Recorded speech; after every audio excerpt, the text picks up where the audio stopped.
تو آج ہمارے پاس تاریخ کی ایک ایسی کتاب ہے جس نے تاریخ لکھنے کا انداز ہی بدل دیا ہے۔ جی ہم بات کر رہے ہیں تاریخ ابن خلدون کی، جسے لکھا ہے عبد الرحمن ابن خلدون نے۔ بالکل۔ ہمارے ذرائع بتاتے ہیں کہ یہ کتاب فارس، یونان اور روم جیسی قدیم سلطنتوں کے عروج و زوال کی کہانی بیان کرتی ہے۔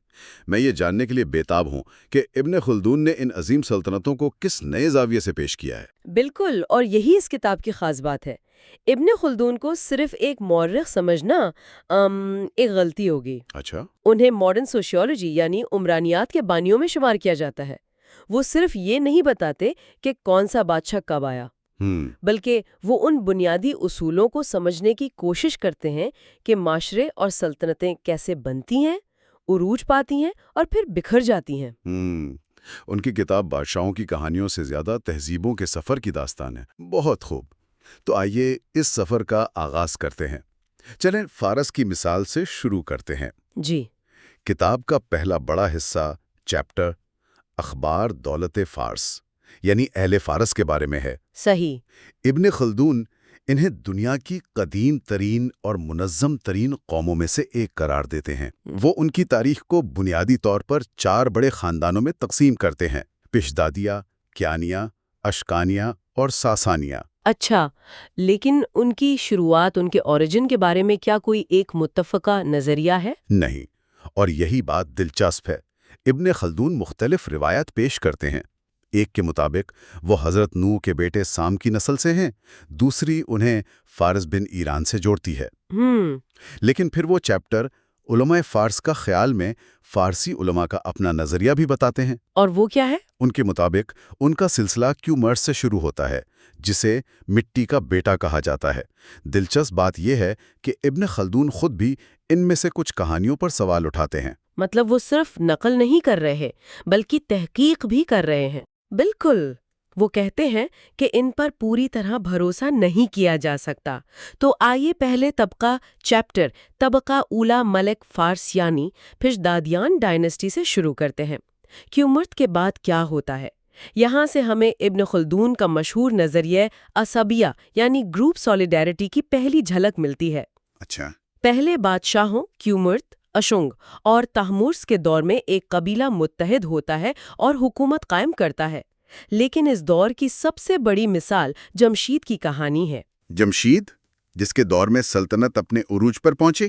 جی، ہر طرف خوشحالی اور ترقی تھی، لیکن ہم نے سنا ہے کہ اس کا انجام بہت برا ہوا تھا۔ بالکل، اور یہی ابن خلدون کے نظریے کی بہترین مثال ہے۔ کیسے؟ وہ دکھاتے ہیں کہ جب ایک حکمران طبقہ عیش و عشرت اور غرور میں مبتلا ہو جاتا ہے تو اس کی وہ ابتدائی عصبیہ یا اجتماعی قوت ختم ہو جاتی ہے۔ صحیح۔ جمشید نے خدائی کا دعویٰ کیا، اور یہی وہ لمحہ تھا جب اس کی قوم نے اس کا ساتھ چھوڑ دیا اور ضحاک نامی ایک ظالم حکمران نے آسانی سے اس کی جگہ لے لی۔ تو یہ صرف ایک شخص کا زوال نہیں بلکہ ایک خاندان کی عصبیہ کے خاتمے کی کہانی ہے۔ واہ، تو یہ صرف ایک کہانی نہیں بلکہ ایک سوشل پیٹرن ہے جسے ابن خلدون ہائی لائٹ کر رہے ہیں۔ ضحاک کے بعد کیا ہوتا ہے؟ ضحاک کے ظلم کے خلاف آفریدون اٹھتا ہے اور اسے شکست دیتا ہے۔ اس کے بعد چیپٹر منوشہر اور افراسیاب میں اس کے پوتے منوشہر کا ذکر ہے اور اس کی ترک بادشاہ افراسیاب سے طویل دشمنی کا بھی۔ جی، یہ دراصل ابن خلدون کے لیے کیس سٹڈی ہے کہ کس طرح 2 قوموں کے درمیان دہائیوں پر محیط تنازعات ان کی تہذیبوں کو تشکیل دیتے ہیں۔ یہ ایران اور تران کی وہ کلاسک دشمنی ہے۔ تو اس پہلے خاندان کے بعد چیپٹر طبقے ثانیہ ملوک فارس یعنی کیانین ڈائنسٹی کا دور آتا ہے۔ اس خاندان کا آغاز کیکاباد سے ہوتا ہے، لیکن اصل ڈرامائی کہانیاں اس کے بیٹے کیکاؤس اور پوتے سیاوش کی ہیں۔ سیاوش کی کہانی تو کسی ٹریجڈی سے کم نہیں۔ اچھا، وہ کیسے؟ اس کی سوتیلی ماں اس پر عاشق ہو جاتی ہے اور جب وہ انکار کرتا ہے تو اس پر جھوٹا الزام لگاتی ہے۔ یہ تو بہت سنگین صورتحال ہے۔ اس کا نتیجہ کیا نکلا؟ سیاوش اپنی بے گناہی ثابت کر کے اپنے باپ سے ناراض ہو کر دشمن بادشاہ افراسیاب کے پاس چلا جاتا ہے۔ دشمن کے پاس؟ جی، افراسیاب شروع میں اس کی بہت عزت کرتا ہے، اپنی بیٹی سے شادی بھی کروا دیتا ہے، لیکن بعد میں درباریوں کی سازشوں کا شکار ہو کر سیاوش کو ناحق قتل کروا دیتا ہے۔ یہ کہانی دکھاتی ہے کہ کس طرح ذاتی تعلقات اور محلاتی سازشیں ریاستوں کے درمیان جنگوں کا سبب بن سکتی ہیں۔ اور پھر سیاوش کا بیٹا کے خسرو اپنے باپ کا بدلہ لیتا ہے۔ بالکل، وہ بڑا ہو کر افراسیاب کو قتل کر دیتا ہے۔ اسی دور میں ایک اور بہت بڑا نام آتا ہے، زردشت یعنی زورواسٹر کا۔ چیپٹر کے کو بعد میں ان کے بارے میں ابن خلدون کیا بتاتے ہیں؟ جی، یہ بادشاہ کستاسب کے دور کی بات ہے۔ کتاب کے مطابق زردشت فلسطین سے آئے اور ایک نئے مذہب کی بنیاد رکھی جسے کستاسب نے قبول کر لیا۔ اچھا، اس نے ایک کتاب پیش کی جو 12 جلدوں پر مشتمل تھی اور اس میں سورج کی طرف منہ کر کے عبادت اور آگ کی تعظیم جیسے احکامات تھے۔ تو یہاں ابن خلدون دکھا رہے ہیں کہ کس طرح ایک نیا مذہب ایک سلطنت کو نظریاتی طور پر متحد کر سکتا ہے۔ جی، اور اسے ایک نئی عصبیہ یا مقصد فراہم کر سکتا ہے۔ اور اسی دور میں ترکوں سے جنگوں کا بھی ذکر ہے۔ چیپٹر جنگ کے ستاب و خارزاسپ، خاص طور پر مشہور فارسی جھنڈے درفش کاویانی کا۔ بالکل، درفش کاویانی ایک معمولی لوہار کا چمڑے کا ایپرن تھا جو ضحاک کے خلاف بغاوت کی علامت بن گیا تھا، اور بعد میں اسے شاہی جھنڈا بنا دیا گیا۔ جی، جواہرات سے سجا کر۔ جنگ میں اس کا چھن جانا فارسیوں کے لیے ایک قومی بے عزتی تھی اور اسے واپس حاصل کرنا ایک بہت بڑی فتح۔ یہ واقعہ ظاہر کرتا ہے کہ قومی علامتیں کس طرح ایک قوم کو متحد رکھتی ہیں، جی، اور ان کے حوصلے بلند کرنے میں کردار ادا کرتی ہیں۔ فارسیوں کی یہ عظیم کہانی آخر کار چیپٹر دارا پر پہنچتی ہے، جہاں ان کا مقابلہ ایک نئی عالمی طاقت سے ہوتا ہے۔ میرا اشارہ اسکندر یعنی الیگزینڈر دی گریٹ کی طرف ہے۔ جی، کیانی خاندان کے آخری بادشاہوں میں دارا کا ذکر ہے۔ دوسرے دارا کا مقابلہ یونان کے بادشاہ اسکندر سے ہوا۔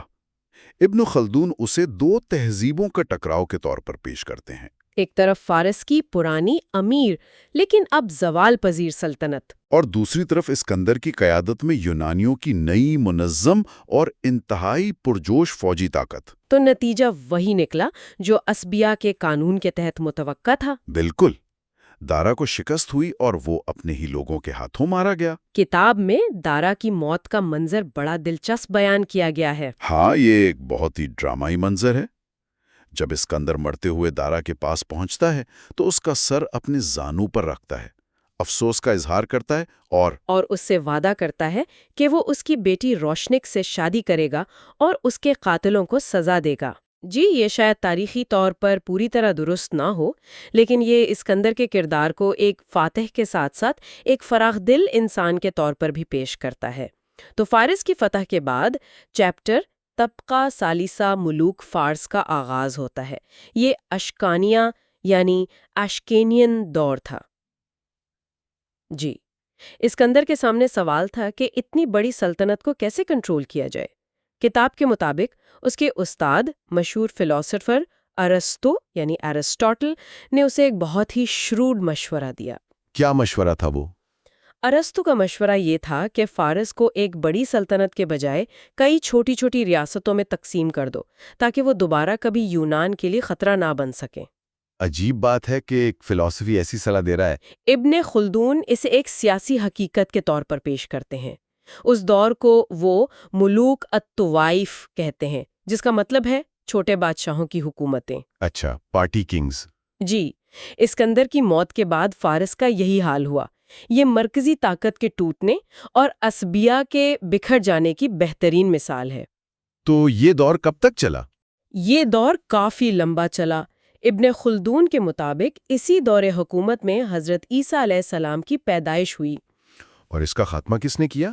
اس دور کا خاتمہ اردشیر بن بابک نے کیا، جس نے ایک نئی اور بہت طاقتور فارسی سلطنت کی بنیاد رکھی۔ طبقہ رابعہ ملوک فارس، ساسانی سلطنت۔ بالکل، سسینین ڈائنسٹی۔ اردشیر نے بکھری ہوئی قوم کو ایک مقصد کے تحت دوبارہ متحد کیا۔ اس نے پرانی فارسی روایات اور زرتشتی مذہب کو دوبارہ زندہ کیا اور ایک مضبوط مرکزی حکومت قائم کی۔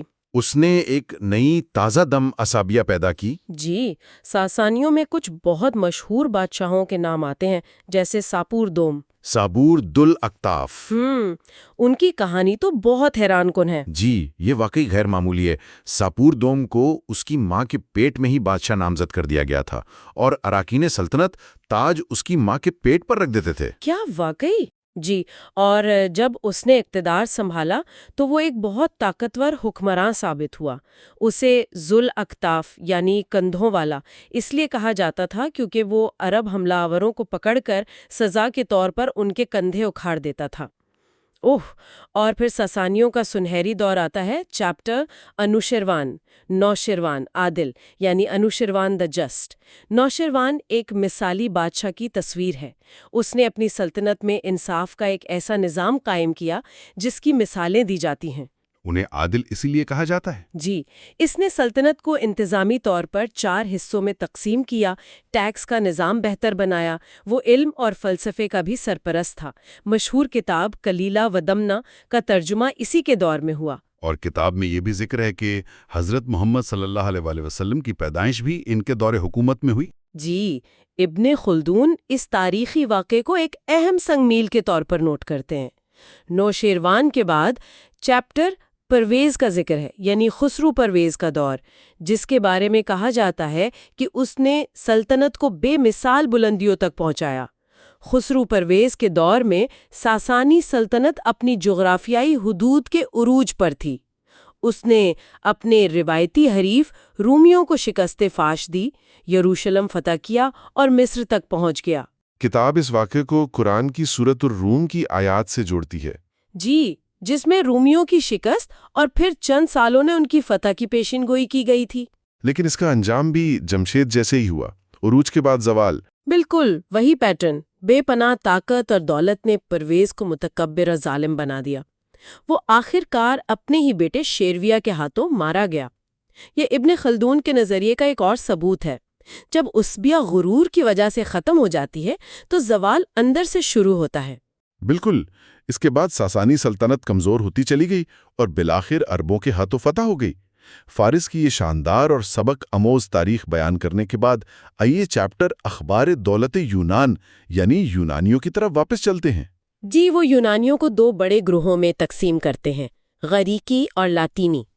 ان کا نسب حضرت نوح کے بیٹے یافت سے جوڑتے ہیں، اور ان کی تاریخ کا سب سے اہم باب بلا شبہ چیپٹر الیگزینڈر ہی ہے۔ یقیناً اسکندر کو ایک عظیم فاتح کے طور پر پیش کیا گیا ہے جس نے بہت کم وقت میں آدھی دنیا فتح کر لی۔ لیکن اس کی موت کے بعد اس کی سلطنت کا حشر بھی وہی ہوا جو ملوک الطوائف کے دور میں فارس کا ہوا تھا۔ جی، اس کے جرنیلوں نے سلطنت آپس میں بانٹ لی، اور وہ عظیم یونانی سزابیہ جو اسکندر نے قائم کی تھی بکھر گئی۔ ہم نے اسکندر فاتح کی بات کی، لیکن اس کے پیچھے جو دماغ تھا، یعنی چیپٹر ایرسٹوٹل، اس کے بارے میں ابن خلدون کی کیا رائے ہے؟ ابن خلدون ارسطو کو بہت اہمیت دیتے ہیں۔ وہ بتاتے ہیں کہ ارسطو نے خود افلاطون یعنی پلیٹو سے 20 سال تک تعلیم حاصل کی تھی۔ اچھا۔ کتاب میں اس کی زندگی کی کچھ دلچسپ تفصیلات بھی ہیں، جیسے جوانی میں اس نے اپنی ساری دولت کھو دی تھی اور پھر علم کی طرف راغب ہوا۔ کیا کتاب میں ان کی موت اور ان کے کام کے بارے میں بھی کچھ بتایا گیا ہے؟ جی، ایک روایت کے مطابق آخر میں اس پر کفر کا الزام لگایا گیا اور وہ ڈوب کر مر گیا۔ یہ شاید اس بات کی طرف اشارہ ہو کہ کس طرح معاشرے اکثر اپنے سب سے بڑے ذہنی افراد کو ٹھکرا دیتے ہیں۔ ابن خلدون ارسطو کی کئی کتابوں کا ذکر کرتے ہیں جن میں حیوانات، پتھروں اور پودوں کے خواص پر تحقیق شامل ہے۔ یہ ظاہر کرتا ہے کہ ابن خلدون کی نظر میں ایک تہذیب کی عظمت صرف اس کے بادشاہوں اور جرنیلوں سے نہیں بلکہ اس کے مفکرین اور سائنسدانوں سے بھی ہوتی ہے۔ تو آج کا موضوع ایک بہت بڑے سوال سے شروع ہوتا ہے۔ جب کوئی سپر پاور اچانک ختم ہو جائے تو کیا ہوتا ہے؟ ایک پاور ویکیوم پیدا ہو جاتا ہے۔ بالکل، اور سکندر اعظم کی موت تاریخ کا ایک ایسا ہی لمحہ تھا۔ اس کی سلطنت یونان سے لے کر ہندوستان کی سرحدوں تک پھیلی ہوئی تھی۔ جی، اور اس کی موت نے واقعی ایک بہت بڑا خلا پیدا کر دیا۔ ہمارے ذرائع بتاتے ہیں کہ اس کے 4 بڑے جرنیلوں نے اس وسیع سلطنت کو آپس میں بانٹ لیا۔ جی ہاں، آپس میں تقسیم کر لیا۔ ان میں سے ایک تھا پتلےموس یعنی ٹولمی۔ اس کے حصے میں مصر آیا اور اس نے اپنا مرکز بنایا اسکندریہ کو۔ وہی شہر جس کا نام خود سکندر کے نام پر تھا۔ جی بالکل، اور یہ کوئی معمولی فیصلہ نہیں تھا۔ یہیں سے پتلیموسی خاندان یعنی ٹولمیک ڈائنیسٹی کی حکومت شروع ہوئی، اور یہ کب تک چلی؟ یہ اگلے 300 سال تک مصر پر قائم رہی، اور دلچسپ بات یہ ہے کہ اس دور میں تقریباً 14 بادشاہ گزرے۔ 14؟ جی 14، اور ان سب نے اپنا لقب بطلیموس ہی رکھا۔ اچھا، یہ تو کچھ ویسا ہی ہے جیسے روم میں ہر بادشاہ خود کو قیصر کہلانے لگا تھا۔ بالکل وہی بات ہے۔ 14 بادشاہ ایک ہی نام سے، یہ تو کافی کنفیوزنگ رہا ہوگا تاریخ لکھنے والوں کے لیے۔ یقیناً رہا ہوگا۔ ان میں سے کوئی ایسا تھا جو خاص طور پر نمایاں ہو؟ ہاں، ایک بادشاہ تھا پتلیموس فیلاڈیلفس، ٹولمی فیلاڈیلفس۔ اچھا۔ وہ علم کا بڑا شوقین تھا۔ اس کا سب سے بڑا کارنامہ یہ تھا کہ اس نے اس دور کے بہتر یہودی علماء کو اسکندریہ میں جمع کیا۔ بہتر؟ 72؟ جی بہتر، اور انہیں تولیت کا عبرانی سے یونانی زبان میں ترجمہ کرنے کا کام سونپا۔ اوہ واو! اس ترجمے کو سیپٹوجینٹ کہا جاتا ہے، اور یہ صرف ایک ترجمہ نہیں تھا، یہ تاریخ کا ایک ٹرننگ پوائنٹ تھا۔ کس لحاظ سے؟ دیکھیں، پہلی بار یہودیوں کا مقدس متن ان لاکھوں لوگوں کے لیے قابل رسائی ہو گیا جو عبرانی نہیں جانتے تھے۔ اس نے یونانی فلسفے اور یہودی عقائد کے درمیان ایک پل کا کام دیا۔ صحیح۔ اور بعد میں عیسائیت کے پھیلاؤ کے لیے بھی زمین ہموار کی۔ یعنی یہ ایک بہت بڑا کلچر ایکسچینج تھا۔ لیکن کیا ان بادشاہوں کے تعلقات یہودیوں کے ساتھ ہمیشہ اچھے رہے؟ نہیں، بالکل نہیں۔ تعلقات میں بہت اتار چڑھاؤ آتا رہا۔ اچھا۔ جہاں فیلاڈیلفس جیسے بادشاہ علم اور مکالمے کو فروغ دے رہے تھے، وہیں بعد میں ایک اور پتلیموس کے دور میں شدید ظلم بھی ہوا۔ ذرائع بتاتے ہیں کہ اس دور میں تقریباً 60,000 یہودیوں کا قتل عام کیا گیا۔ تو یہ نرمی اور سختی کا آپ کہہ لیں ایک ملا جلا دور تھا۔ اور اس 300 سالہ دور کا اختتام بھی اتنا ہی ڈراماٹک ہوا۔ اس خاندان کی آخری حکمران ملکہ کلاپترا یعنی کلیوپیٹرا، شاید تاریخ کی سب سے مشہور خواتین میں سے ایک۔ یقیناً اس کی کہانی صرف مصر کی نہیں بلکہ روم کی تاریخ سے بھی جڑی ہوئی ہے۔ اس نے پہلے روم کے سب سے بڑے جنرل جولیس سیزر کے ساتھ اتحاد کیا، جی، اور پھر اس کی موت کے بعد مارک اینتھونی کے ساتھ۔ اور یہی اتحاد اس کے زوال کا سبب بنا ہے نا؟ جی ہاں، روم میں جولیس سیزر کا جانشین تھا آکٹیوین سیزر، جسے بعد میں اگسٹس سیزر کا لقب ملا۔ صحیح۔ اسے یہ بالکل پسند نہیں تھا کہ روم کا ایک جرنیل مصر کی ملکہ کے ساتھ مل کر ایک الگ سلطنت قائم کرے۔ تو پھر جنگ ہوئی؟ نتیجہ ایک بہت بڑی جنگ کی صورت میں نکلا، جس میں آکٹیوین نے کلیوپاترا اور انتونی دونوں کو شکست دی، اور اس شکست کے ساتھ ہی مصر پر یونانی حکومت کا سورج ہمیشہ کے لیے غروب ہو گیا۔ کلیوپاترا کی موت کے بارے میں بھی ایک بہت مشہور کہانی ہے، وہ زہریلے سانپ والی۔ کیا وہ واقعی سچ ہے؟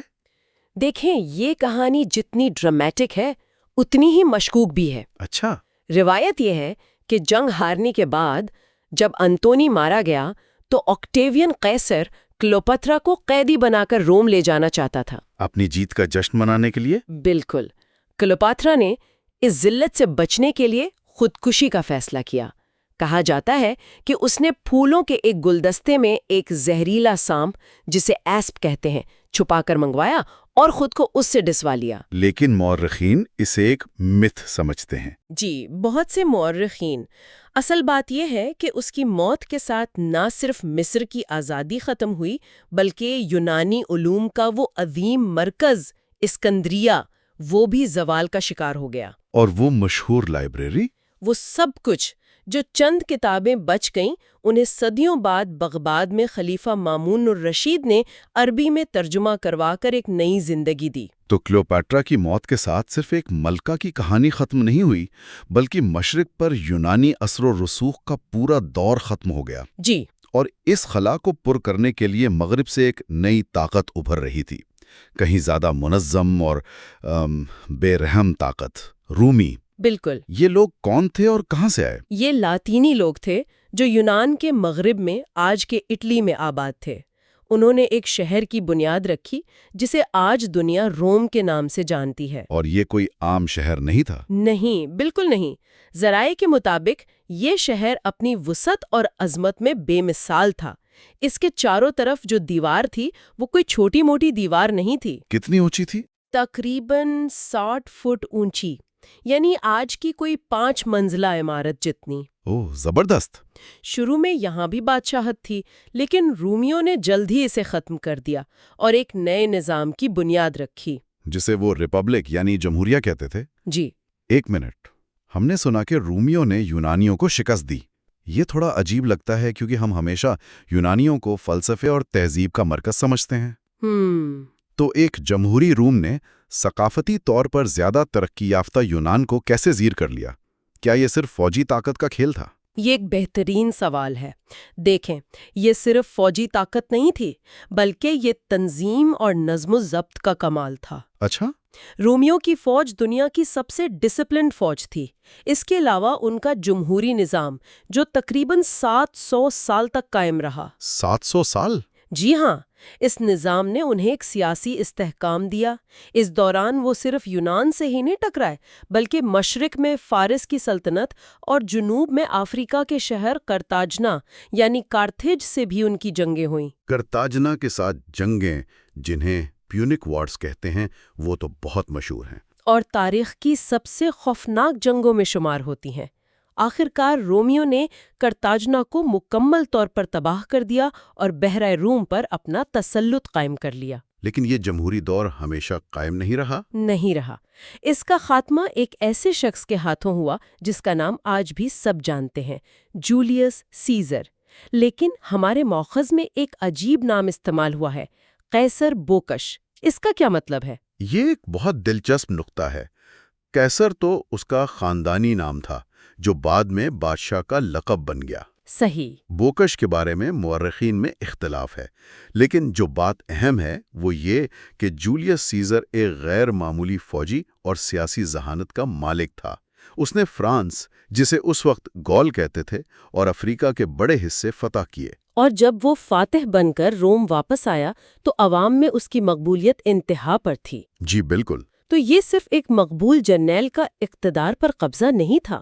بالکل نہیں، یہ دراصل صدیوں پرانے نظام کی ناکامی تھی۔ رومی جمہوریہ ایک چھوٹے سے شہر کو چلانے کے لیے بنائی گئی تھی، ایک وسیع سلطنت کو نہیں۔ اچھا۔ مسلسل جنگوں کی وجہ سے جرنیلوں کے پاس بہت زیادہ طاقت آ گئی تھی اور روم کا سیاسی نظام اندر سے کھوکھلا ہو چکا تھا۔ تو سیزر نے صرف اس کمزوری کا فائدہ اٹھایا؟ جی، اصل بصیرت یہ ہے کہ سیزر نے جمہوریہ کو ختم نہیں کیا، جمہوریہ خود ہی اپنی کامیابی کے بوجھ تلے دم توڑ رہی تھی۔ اور سیزر نے تو بس اسے آخری دھکا دیا۔ بالکل، اس نے خود کو بادشاہ بنایا اور قیصر کا لقب اختیار کیا، جو پھر ہمیشہ کے لیے رومی حکمرانوں کی پہچان بن گیا۔ اور کیا یہ سچ ہے کہ قیصر نام کا تعلق آپریشن سے پیدا ہونے سے ہے؟ ہاں، یہ ایک بہت پرانی روایت ہے۔ لاطینی زبان میں کیسس کا مطلب ہے کاٹا ہوا۔ اچھا۔ کہا جاتا ہے کہ جولیس سیزر کی پیدائش آپریشن کے ذریعے ہوئی تھی، یعنی اس کی ماں کا پیٹ کاٹ کر اسے نکالا گیا تھا۔ اور اسی سے سیزیرین سیکشن کی اصطلاح نکلی۔ بالکل، اور یہ نام بعد میں اتنا طاقتور ہو گیا کہ آج بھی جرمنی کا کائزر اور روس کا سار اسی لفظ قیصر سے نکلے ہیں۔ واہ! جولیس سیزر کے بعد اس کا جانشین بنا آکٹیوین یعنی آگسٹس سیزر، اور اسی نے کلاؤپیٹرا کو شکست دے کر مصر کو بھی رومن سلطنت کا حصہ بنا لیا۔ جی ہاں، آگسٹس کے دور میں رومن سلطنت اپنی طاقت کے عروج پر پہنچ گئی۔ اس کی سرحدیں برطانیہ سے لے کر عراق تک اور جرمنی سے لے کر شمالی افریقہ تک پھیلی ہوئی تھیں۔ ایک بہت بڑی سلطنت۔ جی، اور اسی کے دور حکومت میں سلطنت کے ایک دور دراز صوبے یہودی کے شہر بیت اللحم میں حضرت عیسیٰ علیہ السلام کی پیدائش ہوئی۔ یہ تاریخ کا ایک عجیب لمحہ تھا۔ ایک طرف دنیا کی سب سے بڑی مادی سلطنت اپنے عروج پر، اور دوسری طرف ایک روحانی تحریک کی بنیاد رکھی جا رہی تھی جو بالآخر اسی سلطنت کو بدل کر رکھ دے گی۔ لیکن اس نئی تحریک یعنی عیسائیت کا ابتدائی سفر بہت مشکل تھا، خاص طور پر نیرو جیسے قیصروں کے دور میں۔ بہت زیادہ۔ نیرون کے بارے میں کہا جاتا ہے کہ جب روم میں آگ لگی تو اس نے الزام عیسائیوں پر ڈال دیا اور ان کے قتل عام کا حکم دیا۔ یہ عیسائیوں پر پہلا منظم ریاستی ظلم تھا۔ جی، اور اسی دور میں حضرت عیسیٰ کے سب سے قریبی حواریوں میں سے ایک پطرس یعنی سینٹ پیٹر کو روم میں ہی قتل کیا گیا۔ لیکن ظلم کے باوجود یہ مذہب پھیلتا رہا۔ اسی دوران مشرق میں ایک اور بہت بڑا واقعہ پیش آیا، بیت المقدس کی تباہی۔ جی، اس کی کیا وجہ بنی؟ یہودیوں نے رومی قبضے کے خلاف ایک بڑی بغاوت کر دی۔ جواب میں رومی قیصر اسپاشینز یعنی ویسپازین، اس نے اپنے بیٹے ٹائٹس کو ایک بہت بڑی فوج دے کر بھیجا۔ اور اس نے کیا کیا؟ ٹائٹس نے یروشلم کا محاصرہ کیا اور شہر کو فتح کرنے کے بعد اسے مکمل طور پر تباہ کر دیا۔ مسجد اقصیٰ، جسے ہیکل سلیمانی بھی کہا جاتا ہے، اسے گرا دیا گیا۔ یہ تو بہت بڑی تباہی تھی۔ بہت بڑی۔ ذرائع بتاتے ہیں کہ لاکھوں یہودیوں کو قتل کیا گیا اور تقریباً 90,000 کو غلام بنا کر روم لے جایا گیا۔ اور انہیں کولوسیم کی تعمیر پر لگا دیا گیا۔ جی بالکل۔ یہ تو یہودیوں کے لیے ایک قومی سانحہ تھا، لیکن اس کا عیسائیوں پر کیا اثر پڑا؟ اس کا ایک غیر متوقع نتیجہ نکلا۔ اس تباہی سے پہلے عیسائیت کو بہت سے لوگ یہودیت کا ہی ایک فرقہ سمجھتے تھے، اور اس کا مرکز یروشلم تھا۔ جی، لیکن شہر کی تباہی اور یہودیوں کے بکھر جانے کے بعد عیسائیت نے اپنی ایک الگ شناخت بنانا شروع کی۔ جو عیسائی ظلم کی وجہ سے شہر چھوڑ گئے تھے وہ واپس آئے اور انہوں نے وہاں اپنا پہلا بڑا کلیسا تعمیر کیا۔ بالکل اس طرح جہاں یہودیوں کا مرکز تباہ ہوا، وہیں عیسائیوں نے اپنی جڑیں مضبوط کرنا شروع کر دیں۔ پھر تاریخ میں ایک ایسا حکمران آیا جس نے سب کچھ بدل دیا، کانسٹنٹین دی گریٹ، ایک بہت بڑا ٹرننگ پوائنٹ۔ کہا جاتا ہے کہ اس نے عیسائیت قبول کر لی تھی، لیکن ایک رومی شہنشاہ جو خود کو دیوتا کہلوانے کا عادی ہو، وہ ایک ایسے مذہب کو کیوں قبول کرے گا جس کی بنیاد ایک خدا پر ہو؟ یہ بڑا اہم سوال ہے۔ کیا یہ صرف ایک خواب کا نتیجہ تھا؟ خواب والی کہانی بہت مشہور ہے۔ روایت یہ ہے کہ اس نے ایک بڑی جنگ سے پہلے آسمان پر صلیب کا نشان دیکھا اور اسے آواز آئی کہ اسی نشان کے ساتھ تم فتح پاؤ گے۔ اور جنگ جیتنے کے بعد اس نے عیسائیت قبول کر لی۔ جی، لیکن اس کے پیچھے گہری سیاسی وجوہات بھی تھیں۔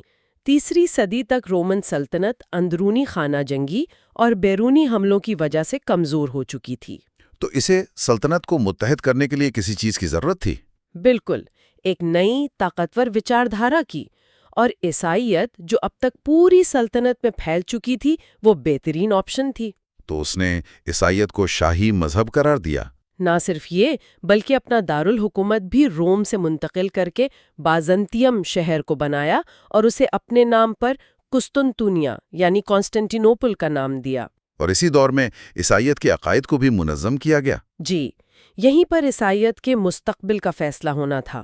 ایک طرف ایریس نامی عالم تھے جن کا ماننا تھا کہ حضرت عیسیٰ خدا کے بیٹے تو ہیں لیکن مخلوق ہیں، اور دوسری طرف کلیسا کا موقف تھا کہ وہ خدا کے ساتھ ہمیشہ سے موجود ہیں، یعنی کو ایٹرنل ہیں۔ یہ بحث اتنی شدید تھی کہ کانسٹنٹین کو خود مداخلت کر کے نسیا نامی شہر میں ایک کونسل بلانی پڑی تاکہ ایک متفقہ عقیدہ طے کیا جا سکے۔ جی، اور آج تک عیسائیت کی بنیاد اسی کونسل کے فیصلوں پر قائم ہے۔ قسطنطنیہ کے قیام کے بعد سلطنت کا مرکز مشرق میں منتقل ہو گیا۔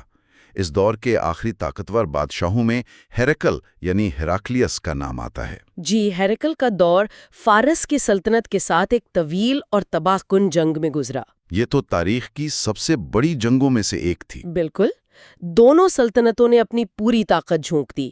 شروع میں فارس کے بادشاہ کسرا پرویز کو بڑی کامیابیاں ملیں۔ اس کی فوجوں نے شام، مصر اور یہاں تک کہ بیت المقدس پر بھی قبضہ کر لیا۔ جی، اور وہ جاتے ہوئے وہ اصلی صلیب بھی اپنے ساتھ لے گئے جسے کانسٹنٹین کی ماں نے دریافت کیا تھا اور جو عیسائی دنیا کے لیے مقدس ترین تبرک تھی۔ لیکن ہیرکل نے ہمت نہیں ہاری۔ نہیں، اس نے جوابی حملہ کیا اور کئی سال کی جنگ کے بعد فارسیوں کو شکست دے کر صلیب واپس حاصل کر لی۔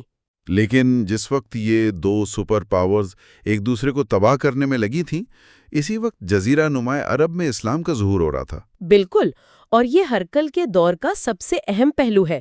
ذرائع بتاتے ہیں کہ حضرت محمد صلی اللہ علیہ وسلم نے ہرکل کو ایک خط بھیجا جس میں اسے اسلام کی دعوت دی گئی۔ جی، ہرکل اس وقت شام میں تھا۔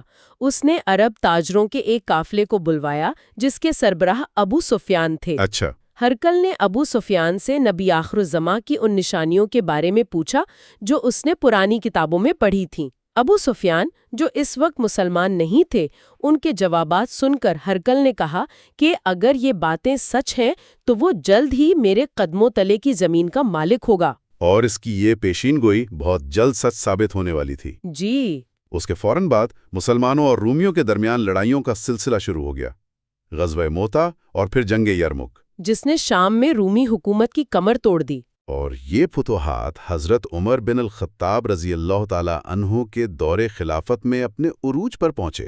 جی ہاں، جنگ یرمک میں فیصلہ کن شکست کے بعد مسلمانوں نے بیت المقدس کا محاصرہ کر لیا۔ شہر کے عیسائی رہنماؤں نے لڑنے کے بجائے ایک شرط پر ہتھیار ڈال دیے کیا شرط تھی؟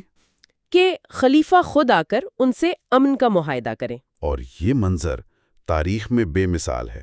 دنیا کی سب سے بڑی سلطنتوں میں سے ایک کا خلیفہ بغیر کسی شاہی شان و شوکت کے ایک سادہ سے لباس میں پیدل یروشلم میں داخل ہوتا ہے۔ شہر کے رہنما اسے دیکھ کر حیران رہ جاتے ہیں۔ یہ صرف ایک شہر کی فتح نہیں تھی، یہ ایک نئے طرز حکمرانی کا اعلان تھا، جس کی بنیاد طاقت کے بجائے عاجزی اور انصاف پر تھی۔ حضرت عمر رضی اللہ تعالی عنہ نے جو امان نامہ لکھوایا، اس میں شہر کے باشندوں کی جان، مال اور سب سے اہم ان کے گرجوں اور عبادت گاہوں کی حفاظت کی مکمل ضمانت دی گئی۔ اور اس تاریخی سلسلے کا آخری باب مصر کی فتح پر ختم ہوتا ہے، وہیں جہاں سے یہ کہانی بطلیمس کے ساتھ شروع ہوئی تھی۔ رومی گورنر، جسے مقوقس کہا جاتا ہے، کا مقابلہ کیا اور آخرکار اسکندریہ کو فتح کر لیا۔ اور اسکندریہ کی فتح کے ساتھ ہی مصر پر تقریباً 1000 سال سے قائم یونانی اور رومی حکومت کا مکمل طور پر خاتمہ ہو گیا اور اس خطے میں ایک نئے دور کا آغاز ہوا۔ اچھا، تو چلیں ابن خلدون کی تاریخ میں آگے بڑھتے ہیں۔ آج ہم جس حصے کو دیکھ رہے ہیں وہ ہے رومل آخری زمانہ، یعنی رومیوں کا آخری دور۔ جی، اور یہاں سے کہانی ایک بہت بڑے تصادم کی طرف جاتی ہے۔ ایک کلیش آف سیولائزیشنز کہہ سکتے ہیں۔ بالکل، ابھرتی ہوئی اسلامی طاقت اور اس وقت کی سپر پاور رومی سلطنت آمنے سامنے آتی ہیں۔ تو اس کی شروعات کہاں سے ہوتی ہے؟ ابن خلدون اس کی شروعات کرتے ہیں سن 14 ہجری سے۔ رومی بادشاہ ہیراکلیس، جسے ہیراکلیس بھی کہتے ہیں، وہ جزیرہ کے عیسائیوں کے اکسانے پر ایک بہت بڑا لشکر ہمس کی طرف بھیجتا ہے۔ اور اس وقت وہاں اسلامی فوج کو کون لیڈ کر رہا تھا؟ وہاں کمانڈر تھے ابو عبیدہ بن الجراح۔ تو ایک زبردست جنگ ہوئی جس میں رومیوں کو شکست ہوئی، اور سب سے بڑی بات یہ تھی کہ ہیراکل خود میدان جنگ سے انطاکیہ کی طرف بھاگ گیا۔ یہ تو ایک بہت بڑا ٹرننگ پوائنٹ لگتا ہے۔ یہ صرف ایک فوجی شکست نہیں تھی، بلکہ شہنشاہ کا خود میدان سے بھاگ جانا، تو یہ تو پوری سلطنت کے مورال کے لیے ایک بہت بڑا دھچکا ہوگا۔ یقیناً، اور اس کا اثر فوراً نظر بھی آیا۔ اس فتح کے بعد مسلمانوں کے حوصلے اتنے بلند ہوئے کہ انہوں نے فلسطین، تبیریا اور دوسرے ساحلی علاقوں کو بھی فتح کر لیا۔ صحیح۔ لیکن اصل کہانی دمشقی کی ہے۔ وہاں رومی گورنر منصور بن سرحون اور ایک مقامی امیر جس سے بطریق کہا جاتا ہے کے درمیان کچھ تنازع چل رہا تھا۔ ایک منٹ، یہ بطریق یا پیٹریشین کون ہوتا تھا؟ کیا یہ کوئی فوجی عہدہ تھا، کوئی گورنر تھا، یا شہر کا کوئی امیر آدمی؟ اس کا پاور سٹرکچر میں کیا رول تھا؟ بہت اچھا سوال ہے۔ بطریق یا پیٹریشین رومی انتظامیہ میں ایک اعلیٰ عہدیدار ہوتا تھا جو اکثر کسی صوبے کا فوجی اور سول حاکم ہوتا تھا۔ تو ایک بہت بااثر شخص تھا۔ اچھا۔ اس نے مسلمانوں سے لڑنے کی کوشش کی، لیکن اسے بھی شکست ہوئی۔ اس کے بعد خالد بن ولید نے دمشق کا محاصرہ کر لیا۔ اور یہ محاصرہ کتنا لمبا چلا؟ یہ تقریباً 6 مہینے تک جاری رہا۔ آخرکار اندر سے گورنر منظور نے امان طلب کر لی۔ تو دمشق بغیر کسی بڑی لڑائی کے فتح ہو گیا؟ یہاں ایک دلچسپ موڑ ہے۔ منصور نے امان طلب کی اور خالد بن ولید باب شرقی سے شہر میں داخل ہو گئے، لیکن دوسری طرف سے دوسرے کمانڈر شہر میں لڑ کر داخل ہوئے۔ آخرکار صلح کی شرائط پر ہی شہر مسلمانوں کے کنٹرول میں آیا، مگر اس واقعے نے رومی سلطنت کی شام میں گرفت کو تقریباً ختم کر دیا۔ اور ہیراکل کا کیا بنا؟ ایک شہنشاہ جو اتنی بڑی شکست کھا چکا ہو، اس کی سلطنت میں اس کی کیا پوزیشن رہی ہوگی؟ ہرقل کچھ سال مزید حکومت کرنے کے بعد مر گیا، لیکن اس کی شکست کے بعد رومی سلطنت اندرونی خلفشار کا شکار ہو گئی۔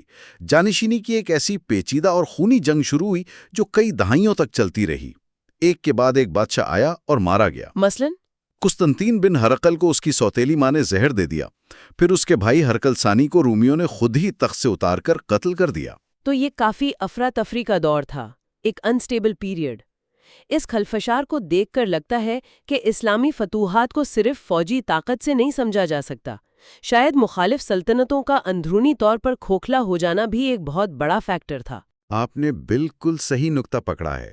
ابن خلدون کا نظریہ عصبیت بھی یہی کہتا ہے کہ جب کسی قوم کی اندرونی طاقت ختم ہو جاتی ہے تو بیرونی طاقتیں حاوی ہو جاتی ہیں۔ صحیح۔ اور اسی افراتفری کا فائدہ اٹھاتے ہوئے شام کے امیر معاویہ نے رومی علاقوں پر حملے شروع کیے اور کئی شہر فتح کر لیے، یہاں تک کہ مسلمانوں نے پہلی بار سمندر کے راستے قبرص پر بھی حملہ کیا اور وہاں جزیہ قائم کیا۔ اچھا، اور اسی دور میں ابو ایوب انصاری رضی اللہ عنہ کی شہادت کا واقعہ بھی پیش آیا، جو تاریخ میں بہت اہم سمجھا جاتا ہے۔ جی، یہ یزید بن معاویہ کے دور کی بات ہے، جب مسلمانوں نے قسطنطنیہ کا محاصرہ کیا۔ یہ محاصرہ کامیاب تو نہ ہو سکا، لیکن اسی دوران صحابی رسول ابو ایوب انصاری وہیں شہید ہوئے۔ اور انہیں وہیں دفن کیا گیا تھا؟ جی، انہیں شہر کی فصیل کے پاس ہی دفن کیا گیا۔ اور دلچسپ بات یہ ہے کہ بعد میں جب رومیوں سے صلح ہوئی تو اس کی ایک شرط یہ بھی تھی کہ ان کی قبر کی حفاظت کی جائے گی۔ یہ تو حیران کن بات ہے۔ یعنی دشمن بھی ان کی شخصیت کا اتنا احترام کرتے تھے۔ جو بہت مشہور ہے۔ ہاں، یہ ولید بن عبد الملک کا دور تھا۔ اس نے دمشق میں ایک ایسی عظیم الشان مسجد بنوائی جس پر بے تحاشا دولت خرچ کی گئی۔ ابن خلدون لکھتے ہیں کہ اس کی تعمیر پر 400 صندوق خرچ ہوئے اور ہر صندوق میں 14 لاکھ دینار تھے۔ 14 لاکھ دینار؟ یہ تو بہت بڑی رقم ہے۔ جی، اس کی دیواروں پر سونا اور جواہرات جڑے ہوئے تھے اور اس کی سجاوٹ اتنی زیادہ تھی کہ دیکھنے والوں کی آنکھیں خیرہ ہو جاتی تھیں۔ لیکن یہ تو اسلامی سادگی کے تصور سے بہت مختلف لگتا ہے۔ بالکل، اور یہی وجہ ہے کہ جب بعد میں عمر بن عبدالعزیز خلیفہ بنے، جنہیں ان کی سادگی اور تقویٰ کی وجہ سے جانا جاتا ہے، تو انہوں نے یہ ساری سجاوٹ اتروا کر بیت المال میں جمع کروا دی۔ تو یہ ایک ہی سلطنت کے اندر دو بالکل مختلف نظریات کی ٹکر لگتی ہے، ایک طرف شاہانہ شان و شوکت اور دوسری طرف عوامی پیسے کی حفاظت کا تصور۔ صحیح کہا آپ نے۔ اس کے بعد عباسیوں کے دور میں بھی رومیوں سے یہ کشمکش جاری رہی، خاص طور پر ہارون الرشید کے زمانے میں۔ جی، ہارون الرشید اور رومی بادشاہ نغفور، جسے نائکفورس آئی کہتے ہیں، کے درمیان کئی جنگیں ہوئیں۔ نغفور نے پہلے تو خراج دینے کا معاہدہ کیا لیکن پھر توڑ دیا۔ اچھا؟ اس پر ہارون الرشید کو اتنا غصہ آیا کہ اس نے خط کے جواب میں لکھا، جواب وہ ہوگا جو تم دیکھو گے نہ کہ سنو گے۔ واہ! اور پھر اس نے ایک بہت بڑی فوج کے ساتھ روم پر چڑھائی کی اور نغفور کو بری طرح شکست دی۔ ایک جنگ میں تو 40,000 رومی مارے گئے اور نغفور خود 3 جگہ سے زخمی ہو کر بھاگا۔ تو یہ محاذ مسلسل گرم رہا۔ بہت زیادہ۔ یہ سلسلہ المعتصم کے دور تک چلا، جس میں اموریہ کی مشہور فتح ہوئی، جس پر بہت سی شاعری بھی لکھی گئی۔ لیکن پھر تاریخ کا رخ ایک نئی طاقت کے ابھرنے سے بدلتا ہے۔ اور وہ ہے فرنگی، یعنی کروسیڈرز۔ جی، 5ویں صدی ہجری کے آخر میں، یعنی تقریباً 11ویں صدی عیسوی میں یورپ سے فرنگیوں نے ایک نئے جوش کے ساتھ شام اور بیت المقدس پر حملہ کر دیا۔ انہوں نے ان علاقوں پر قبضہ کر لیا اور ایک نئی کشمکش کا آغاز ہوا جو تقریباً 200 سال تک جاری رہی۔ ابن خلدون یہاں ان کی آپس کی لڑائیوں اور مسلمانوں کے ساتھ جنگوں کا بھی ذکر کرتے ہیں، جس میں ایک عجیب واقعہ قسطنطنیہ پر خود فرنگیوں کا قبضہ بھی شامل ہے۔ تو ایک طرف مشرقی روم کی سلطنت مسلمانوں کے ساتھ کشمکش میں تھی، لیکن مغرب میں کیا ہو رہا تھا؟ وہاں تو رومی سلطنت کا خاتمہ ایک اور قوم گوتھ بہت پہلے ہی کر چکی تھی۔ ان کی کیا کہانی ہے؟ جی، اب ہم آتے ہیں کتاب کے اگلے حصے پر، اخبار قوم قوت یعنی گوتھ قوم کی تاریخ۔ اچھا۔ یہ وہ قوم تھی جس نے مغربی رومی سلطنت کو ختم کر کے یورپ میں اپنی عظیم سلطنت قائم کی۔ پہلے انہوں نے روم پر قبضہ کیا اور پھر اسپین، جسے اس وقت اندرس کہا جاتا تھا، میں اپنی حکومت بنائی۔ تو یہ یورپ کی ایک میجر پاور تھے۔ ان کی حکومت کب تک رہی؟ ان کی حکومت کئی صدیوں تک قائم رہی۔ ابن خلدون ان کے کئی بادشاہوں کا ذکر کرتے ہیں جو یکے بعد دیگرے حکومت کرتے رہے۔ انہوں نے فرانسیسیوں سے بھی جنگیں کی، لیکن جب 8ویں صدی کے شروع میں مسلمانوں نے اندلس پر حملہ کیا، اس وقت تک ان کی حکومت اندرونی اختلافات اور کمزوری کا شکار ہو چکی تھی۔ اور پھر مسلمانوں کی فتح کے ساتھ ہی ان کا خاتمہ ہو گیا۔ جی، اندلس سے ان کی حکومت کا مکمل خاتمہ ہو گیا۔ تو گویا ایک طرف مشرق میں رومی سلطنت کمزور ہو رہی تھی اور دوسری طرف مغرب میں گوتھ کی سلطنت کا خاتمہ ہو رہا تھا۔ یہ ایک ٹرانزیشن کا دور تھا۔ اب ابن خلدون ہمیں واپس عرب کی طرف لاتے ہیں۔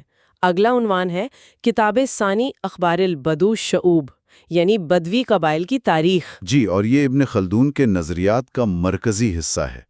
وہ کہتے ہیں کہ بدوی قبائل صحرا کی سخت زندگی کی وجہ سے بہت جفاکش، بہادر اور متحد ہوتے ہیں۔ ان کی عصبیت یعنی گروپ سولیڈیرٹی بہت مضبوط ہوتی ہے۔ بالکل، اسی طاقت کی وجہ سے جب وہ شہروں پر حملہ کرتے ہیں تو بڑی بڑی سلطنتوں کو گرا دیتے ہیں۔ لیکن پھر ان کا زوال کیسے ہوتا ہے؟ ابن خلدون کے مطابق جب یہی بدوی قبائل شہروں میں آ کر عیش و عشرت اور آرام کی زندگی گزارنے لگتے ہیں تو ان کی وہ سختی اور اتحاد ختم ہو جاتا ہے۔ اچھا، وہ کمزور پڑ جاتے ہیں اور پھر صحرا سے کوئی نیا تازہ دم قبیلہ اٹھتا ہے اور ان کی جگہ لے لیتا ہے۔ یہ ایک سائیکل ہے جو تاریخ میں بار بار دہرایا جاتا ہے۔ بہت دلچسپ نظریہ ہے۔ اچھا، عرب قبائل کے عراق اور شام میں آباد ہونے کی کیا کہانی ہے؟ اس کی جڑیں بہت پرانی ہیں۔ ایک اہم واقعہ بخت نصر یعنی نیبوکڈ نیزر کا عرب پر حملہ ہے۔ اس نے عربوں کو شکست دی اور بہت سے قیدیوں کو اپنے ساتھ بابل لے گیا۔ بعد میں فارسی سلطنت نے ان میں سے کچھ قبائل کو عراق کے سرحدی علاقہ ہیرا یعنی الہرا میں آباد کر دیا۔ کیوں؟ اس کا مقصد کیا تھا؟ تاکہ وہ سلطنت کے لیے ایک بفر کا کام کریں۔ یہ شہر بعد میں عربوں کا ایک اہم مرکز بنا۔ ابن خلدون نے عرب قبائل کو مختلف گروہوں میں تقسیم کیا ہے: عدنان، قحطان اور قزا۔ ان کے نسب اور تاریخ کے بارے میں کیا تفصیلات ملتی ہیں؟ یہ عربوں کے نسب کا بنیادی ڈھانچہ ہے۔ علماء نسب کے مطابق عدنانی قبائل شمالی عرب میں آباد تھے اور ان کا سلسلہ نسب حضرت اسماعیل علیہ السلام سے جا ملتا ہے۔ قریش کا قبیلہ بھی عدنانی تھا۔ اور قحطانی؟ قحطانی قبائل کا تعلق جنوبی عرب یعنی یمن سے تھا اور ان کے بارے میں کہا جاتا ہے کہ وہ حضرت ہود علیہ السلام کی اولاد سے ہیں۔ اور قزا؟ ان کے بارے میں کچھ اختلاف نظر آتا ہے۔ جی، قزا کے بارے میں ماہرین نسب میں اختلاف ہے۔ کچھ کا ماننا ہے کہ وہ قحطانیوں کی ایک شاخ ہیں جو حمیر قبیلے سے نکلے، جبکہ دوسروں کے مطابق وہ عدنانی ہیں۔ یہ بحث عربوں کے لیے بہت اہم تھی کیونکہ نسب پر ہی ان کی سماجی اور سیاسی پہچان قائم تھی۔ چلے اب ان قبائل کو تھوڑا تفصیل سے دیکھتے ہیں۔ اگلا باب ہے بطون حمیر یعنی حمیر کے قبائل۔ یہ یمن کے سب سے مشہور قبائل میں سے ہیں۔ قدیم عرب میں حکومت سب سے پہلے سبا بن یشجب کے خاندان کے پاس تھی، جو بعد میں اس کے دو بیٹوں حمیر اور کہلان میں تقسیم ہو گئی۔ حمیر یمن کے بادشاہ بنے اور تاریخ میں جو مشہور تبا بادشاہوں کا ذکر ملتا ہے وہ اسی نسل سے تھے۔ ان کے کئی مشہور ذیلی قبائل تھے جیسے دورعین اور ذو یزن۔ سیف بن ذی یزن کا نام تو بہت سنا ہے۔ اس نے حبشیوں کو یمن سے نکالا تھا، ہے نا؟ بالکل، سیف بن ذی یزن بھی اسی حمیر قبیلے سے تھا۔ اس نے شاہ فارس کسرا سے مدد مانگی اور اس کی مدد سے یمن پر قابض حبشیوں کو شکست دی اور دوبارہ حمیر کی حکومت قائم کی۔ صحیح، یہ واقعہ عرب کی تاریخ میں ایک بہت بڑے کارنامے کے طور پر یاد رکھا جاتا ہے۔ جی، اچھا، اب حمیر کے بھائی کہلان کے خاندان کو دیکھتے ہیں۔ عنوان ہے بنو کہلان۔ ان کی نسل سے کون سے مشہور قبائل نکلے؟ کہلان سے تو عرب کے کچھ سب سے بڑے اور بااثر قبائل نکلے، جیسے ہمدان اور خاص طور پر ازد قبیلہ۔ ازد قبیلہ؟ جی، ازد قبیلہ یمن سے ہجرت کرنے والے سب سے بڑے قبائل میں شمار ہوتا ہے اور ان کی ہجرت نے پورے عرب کا نقشہ بدل کر رکھ دیا۔ اس ہجرت کی وجہ کیا تھی؟ یہ اتنا بڑا قبیلہ اپنا وطن چھوڑ کر کیوں نکلا؟ اس کی وجہ ایک بہت بڑا ماحولیاتی اور معاشی بحران تھا۔ یمن کی خوشحالی کا راز مشہور سد مارب یعنی میرب ڈیم پر تھا۔ یہ ڈیم آبپاشی کا ایک شاہکار تھا، لیکن جب یہ ٹوٹا تو پورا زرعی نظام تباہ ہو گیا ہوگا۔ بالکل، پانی کی شدید کمی کی وجہ سے ازد قبیلے کے لیے یمن میں رہنا ناممکن ہو گیا اور وہ مختلف گروہوں میں بٹ کر پورے جزیرہ نما عرب میں پھیل گئے۔ تو یہ صرف ایک ڈیم کا ٹوٹنا نہیں تھا، یہ گویا پورے خطے کی معاشی اور سماجی بنیادوں کا خاتمہ تھا، جس نے ایک ایسی ہجرت کو جنم دیا جس نے عرب کی تاریخ کا دھارا ہی بدل دیا۔ آپ نے بالکل صحیح سمجھا ہے۔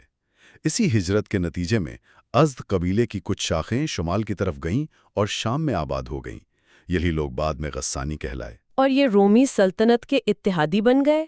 جی، اور وہ روم کی طرف سے عربوں پر حکومت کرنے لگے۔ اور مشہور غزانی بادشاہ اور مدینہ کے اوس و خزرج بھی اسی قبیلے سے تھے؟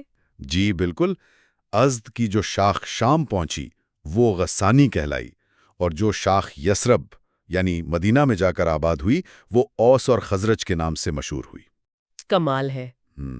یہی وہ دو قبائل تھے جنہوں نے بعد میں اسلام کے آغاز میں سب سے اہم کردار ادا کیا۔ یہ تو واقعی کمال کی بات ہے کہ ایک ڈیم ٹوٹنے کا واقعہ بالآخر مدینہ کی سیاسی تشکیل کا سبب بنتا ہے۔ اچھا، کہلان سے دوسرے کون سے اہم قبائل نکلے؟ توئے اور کندا کا بھی ذکر ہے۔ جی، توئے قبیلہ بھی کہلان سے ہے جو حجاز اور شام کی پہاڑیوں میں آباد ہوا۔ مشہور سخی حاتم طائی کا تعلق اسی قبیلے سے تھا۔ اچھا، دوسرا اہم قبیلہ کندا تھا، جن کی وسطی عرب میں ایک مضبوط حکومت تھی۔ انہیں قندۃ الملوک یعنی بادشاہوں کا قبیلہ بھی کہا جاتا تھا، کیونکہ ان میں بہت سے بادشاہ گزرے تھے۔ اور آخر میں لخم اور جزام قبائل کا کیا کردار تھا؟ یہ نام بھی تاریخ میں بار بار آتے ہیں۔ لخم اور جزام بھی کہلانے قبائل تھے جو شام اور عراق کے سرحدی علاقوں میں آباد ہوئے۔ یہاں ان کا کردار بہت اہم تھا۔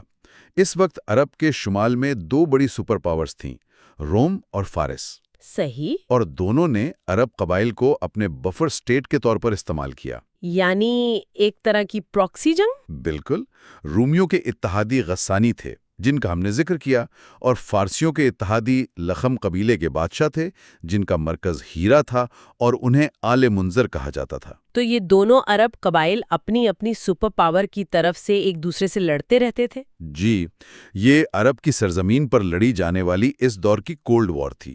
کندا قبیلے کے بارے میں تھوڑی اور تفصیل بتائیں۔ ان کا اصل وطن کہاں تھا اور ان کی طاقت کا مرکز کیا تھا؟ کندا کا اصل وطن حضرموت کے قریب یمن کے پہاڑوں میں تھا، لیکن بعد میں انہوں نے وسطی عرب میں اپنی طاقت قائم کی۔ ان کے 3 بڑے ذیلی قبیلے تھے، بنو معاویہ، سکون اور سکسک۔ بنو معاویہ سے وہ بادشاہ ہوئے جن کا ذکر آگے آئے گا۔ اور بنو سکون؟ بنو سکون کی حکومت شمالی عرب میں دمت الجندل کے علاقے میں تھی، اور اسی قبیلے کے حاکم عقیدر بن عبد الملک کو حضرت خالد بن ولید نے اسلام کے ابتدائی دور میں گرفتار کر کے رسول اللہ صلی اللہ علیہ وسلم کی خدمت میں پیش کیا تھا۔ اچھا، بعد میں اس نے جزیہ دے کر صلح کر لی تھی۔ ذکر ملوک ہیرا از آل منذر۔ جی، یہاں سے ہم تاریخ کے اس حصے میں داخل ہوتے ہیں جہاں دھند چھٹنا شروع ہوتی ہے۔ اچھا، اسلام سے پہلے کے عرب بادشاہوں کا جب بھی ذکر ہوتا ہے تو آل منذر کا نام سب سے پہلے آتا ہے۔ ان سے پہلے بھی قوموں کا ذکر ملتا ہے جیسے عاد اور امالکہ، لیکن ان کے بارے میں ہماری معلومات سنی سنائی باتوں جیسی ہیں۔ یعنی ان کی ڈیٹیلز پر اتنا ٹرسٹ نہیں کیا جا سکتا۔ جی، تاریخ دان ان پر کوئی پکی مہر نہیں لگاتے، مگر ہیرا کے ان بادشاہوں کی کہانی یہ زیادہ ٹھوس زمین پر کھڑی ہے۔ تو یہ وہ پہلا باب ہے جہاں سے ہمیں عربوں کی سلطنت کی ایک کلیئر پکچر ملنا شروع ہوتی ہے۔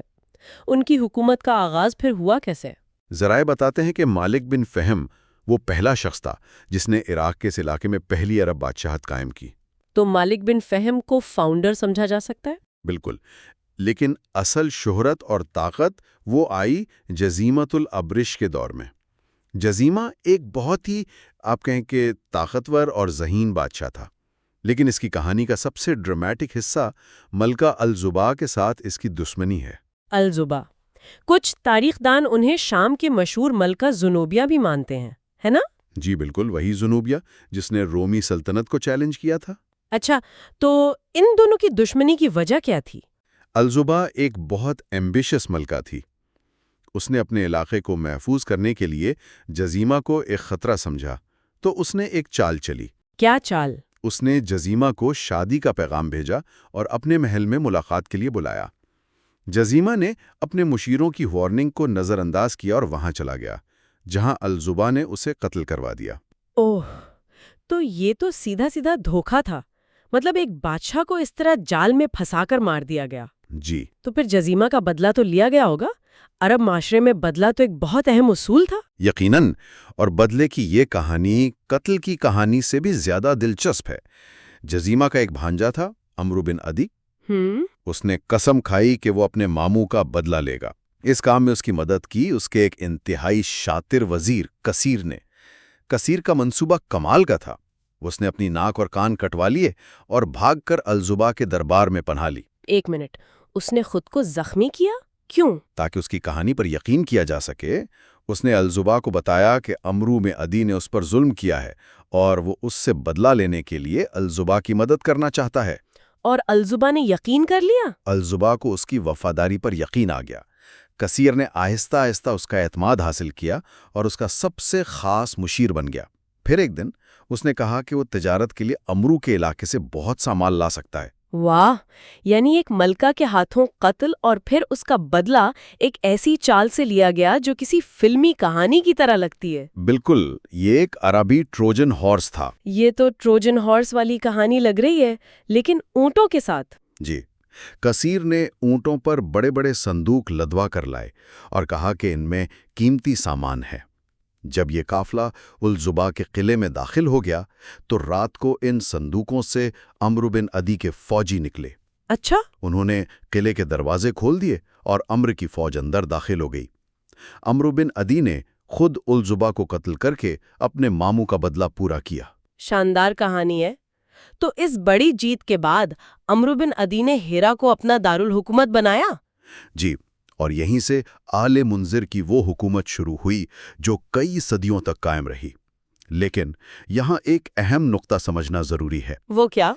ہیرا کے بادشاہ مکمل طور پر آزاد نہیں تھے۔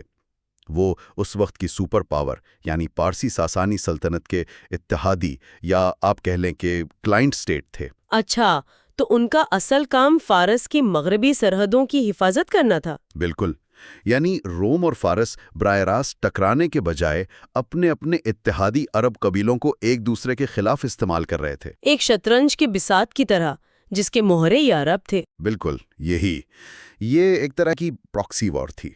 ایک طرف فارسی اور ان کے اتحادی آل منذر تھے اور دوسری جانب رومی یعنی بزنطینی سلطنت اور ان کے اتحادی غسانی تھے، جن کا ذکر ہم آگے کریں گے۔ ٹھیک ہے، تو اب بات کرتے ہیں ملوک کندھا کی۔ ایک طرف ہیرا تھے، دوسری طرف غسانی، لیکن عرب صرف ان دو بڑی طاقتوں کے درمیان ہی نہیں بٹا ہوا تھا۔ یہ بہت اہم نقطہ ہے۔ وسطی عرب میں ایک اور طاقت ابھر رہی تھی جو کسی کی اتحادی نہیں تھی، کندھا کی سلطنت۔ اور یہ کہاں تھے؟ کندھا کا قبیلہ وسطی عرب یعنی نجد کے علاقے میں ایک بڑی طاقت بن کر ابھرا۔ ان کا سب سے مشہور بادشاہ تھا حارث بن عمر۔ اس نے اپنی سلطنت کو بہت وسیع کیا، یہاں تک کہ ایک وقت میں اس نے ہیرا پر بھی قبضہ کر لیا تھا۔ لیکن پھر زوال کیسے آیا؟ یہ تو اکثر طاقتور بادشاہوں کی کہانیوں میں کامن تھیم لگتا ہے کہ وہ عروج پر پہنچ کر کوئی غلط فیصلہ کر بیٹھتے ہیں۔ حارث نے وہی کیا۔ اس نے اپنی وسیع سلطنت اپنے 4 بیٹوں میں تقسیم کر دی، خجر، شراحبیل، سلمہ اور مدیکرب۔ اور وہ آپس میں لڑنے لگے۔ جی، اس نے شاید سوچا ہوگا کہ یہ ایک اچھا انتظامی فیصلہ ہے، لیکن نتیجہ یہ نکلا کہ بھائی آپس میں ہی لڑنے لگے۔ ان کی طاقت بٹ گئی اور ان کے دشمنوں کو موقع مل گیا۔ یہاں ایک بہت ہی مشہور شاعر اور شہزادے کا ذکر بھی آتا ہے، امر القیس۔ یہ تو عربی شاعری کا سب سے بڑا نام مانا جاتا ہے۔ ان کا تعلق اسی خاندان سے تھا؟ جی، امر القیس اسی حارث کا پوتا تھا۔ اس کے بیٹے حجر کا بیٹا تھا۔ وہ اپنی لاپرواہ اور عیش و عشرت کی زندگی اور شاعری کے لیے مشہور تھا۔ لیکن اس کی زندگی نے ایک ڈرامائی موڑ لیا جب بنو اسد قبیلے نے اس کے باپ حجر کو قتل کر دیا۔ یعنی ایک شہزادہ جو شاعری اور تفریح میں مگن تھا، اسے اچانک اپنے باپ کے قتل کا بدلہ لینے کی ذمہ داری اٹھانی پڑی۔ بالکل، کہا جاتا ہے کہ جب اسے خبر ملی تو وہ شراب پی رہا تھا۔ اس نے کہا، آج شراب پینے کا دن ہے، کل کام کی بات ہوگی۔ لیکن اگلے دن اس نے وہ سب کچھ چھوڑ دیا اور بدلہ لینے کی قسم کھائی۔ تو پھر اس نے کیا کیا؟ مدد کہاں سے مانگی؟ اس نے عرب کے کئی قبائل سے رابطہ کیا، لیکن کوئی بھی بنو اسد جیسے طاقتور قبیلے سے دشمنی مول نہیں لینا چاہتا تھا۔ صحیح۔ اپنی تلاش میں وہ بالآخر قسطنطنیہ پہنچا، یعنی مشرقی رومی سلطنت کے دارالحکومت قیصر جسٹینین کے دربار میں۔ واہ، یعنی عرب کے اندرونی معاملات میں بھی بڑی طاقتوں کا اتنا عمل دخل تھا۔ بہت زیادہ۔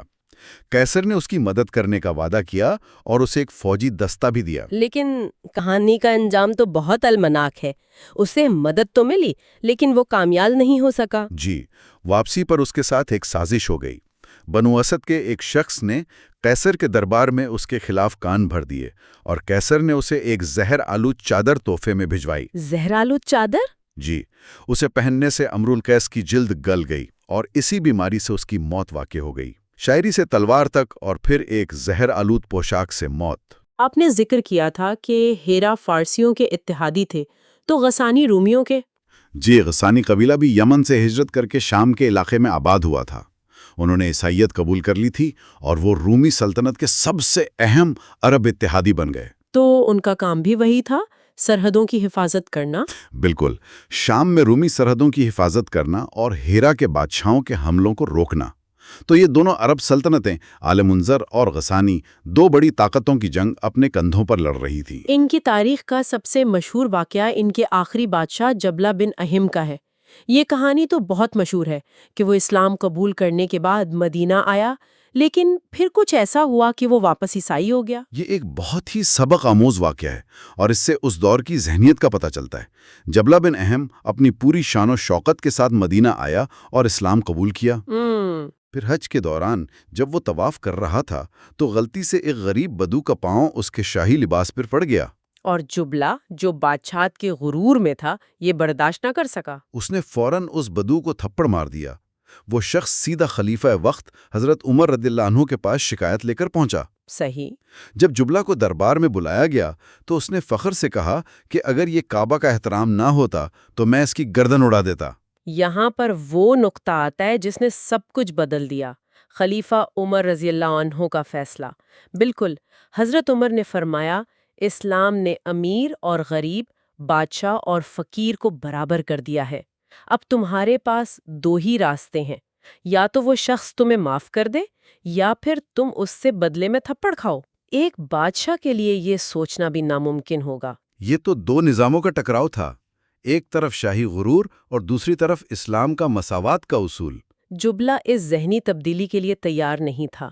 اس نے سوچنے کے لیے ایک رات کی مہلت مانگی اور اسی رات اپنے ساتھیوں کے ساتھ بھاگ کر واپس قسطنطنیہ چلا گیا اور وہیں عیسائی ہو کر مر گیا۔ اس ایک واقعے سے پتہ چلتا ہے کہ اسلام صرف ایک مذہب نہیں تھا، بلکہ ایک مکمل سماجی اور سیاسی انقلاب تھا۔